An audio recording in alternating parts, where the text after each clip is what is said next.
What's up everyone, and welcome back to the channel.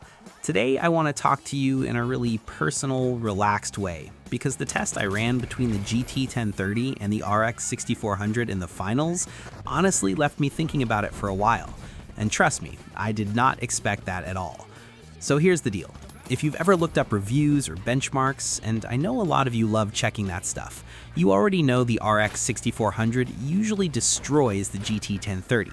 Like, it's not even a fair fight.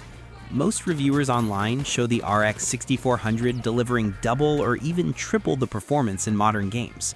Meanwhile, the GT 1030 gets criticized constantly for being underpowered, especially the DDR4 version. People complain about the low bandwidth, the weak memory, and the fact that it struggles with pretty much any modern title. So going into this test, I was expecting a complete blowout. I thought the RX 6400 would run circles around the 1030. No surprises, no drama. But then I launched the finals, ran the benchmarks, checked the numbers, and suddenly the gap between the two cards was way smaller than it should have been. And I'm sitting there like, hold on, what is happening here? So let's break this down together, because I know a lot of you enjoy digging into these weird performance moments just as much as I do. First big factor, CPU bottleneck. The finals is a chaotic game. Tons of destruction, physics, fast movement, and it leans heavily on the CPU. If the processor can't keep up, both GPUs get held back. And when that happens, the RX 6400 doesn't get to show its usual advantage. Second factor, game optimization. A lot of players online have mentioned that the finals doesn't always scale well on lower-end GPUs. So even if the RX 6400 has more horsepower, the game might not be using it efficiently.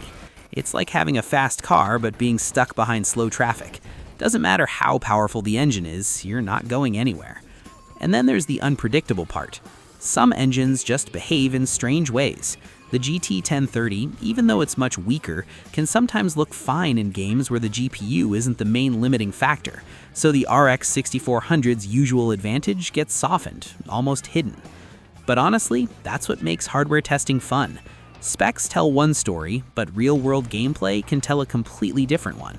And moments like this remind us that benchmarks don't always predict everything. Games have personalities, engines have quirks, and sometimes the underdog puts up more of a fight than anyone expects. Now, I want to hear from you. Why do you think these two GPUs ended up performing so similarly in the finals? Was it the CPU, the engine, some weird optimization thing? Drop your thoughts down below. I always love reading your takes. Thanks for watching, and I'll see you in the next one.